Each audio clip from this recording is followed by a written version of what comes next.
parle. Chaque jour, Charles et Carole vous présentent la leçon de l'école du sabbat.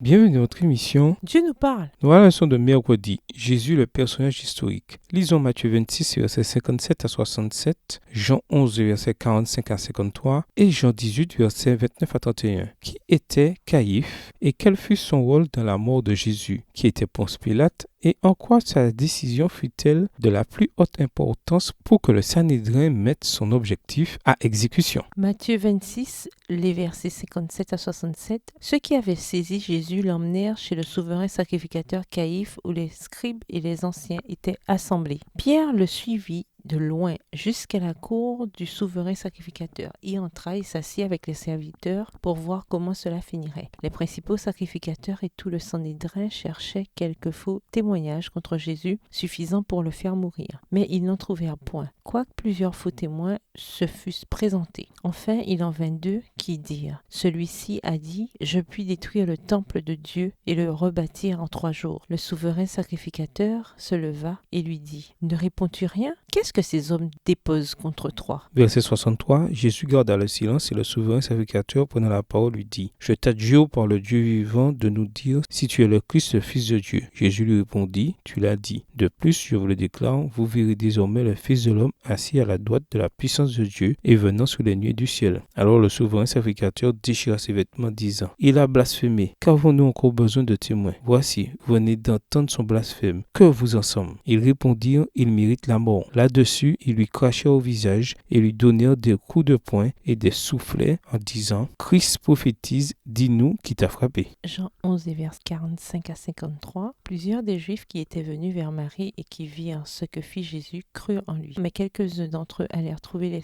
pharisiens et leur dirent ce que Jésus avait fait. Alors les principaux sacrificateurs et les pharisiens assemblèrent le Sanhédrin et dirent « Que ferons-nous? Car cet homme fait beaucoup de miracles. Si nous le laissons faire, tous croiront en lui et les Romains viendront détruire et notre ville et notre nation. » Verset 49. L'un d'eux, Caïphe, qui était souverain sacrificateur cette année-là, leur dit « Vous n'y entendez rien, vous ne réfléchissez pas qu'il est dans votre intérêt qu'un seul homme meure pour le peuple et que la nation entière ne périsse pas. Or, il ne dit pas cela de lui-même, mais étant souverain sacrificateur cette année-là, il prophétisa que Jésus devait mourir pour la nation. Et ce n'était pas pour la nation seulement, c'était aussi pour réunir en un seul corps les enfants de Dieu dispersés. Dès ce jour, ils résolurent de le faire mourir. Jean 18, les versets 29 à 31. Pilate sortit donc pour aller à eux et il dit « Quelle accusation portez-vous contre cet homme ?» Ils lui répondirent « Si ce n'était pas malfaiteur, nous ne te l'aurions pas livré. » Sur quoi Pilate leur dit « Prenez-le vous-même et jugez-le selon votre loi. » Les Juifs lui dirent « Il ne nous est pas permis de mettre personne à mort. » Caïphe était le plus grand prêtre et l'instigateur du complot pour mettre à mort Jésus. Son existence est également rapportée par Flavius Joseph, l'historien juif, qui écrivait au nom des Romains. Plus de cela, il priva également Joseph, également appelé Caïphe, du sacerdoce, et nomma Jonathan, fils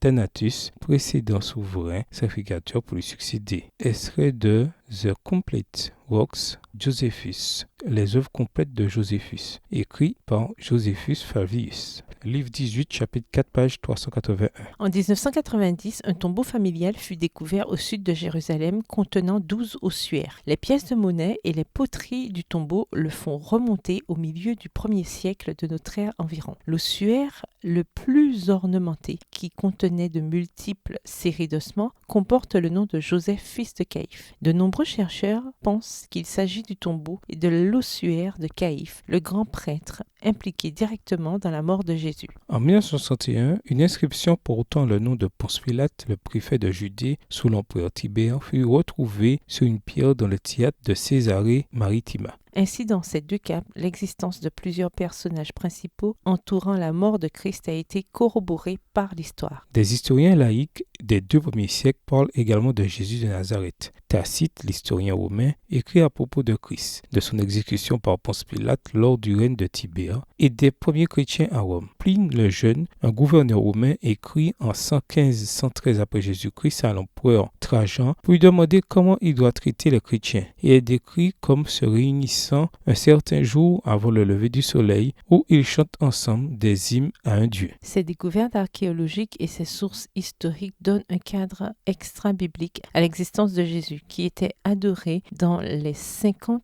années qui suivirent sa mort. Les évangiles eux-mêmes sont les premières sources concernant Jésus et nous devrions les étudier avec soin pour en apprendre davantage sur Jésus et sur sa vie. Certes, c'est toujours plaisant d'avoir des preuves archéologiques qui corroborent notre foi, mais pourquoi devons-nous apprendre à ne pas la rendre dépendante de ces choses, aussi utiles qu'elles puissent être parfois? Au revoir. Et à demain si Dieu veut. Dieu nous parle.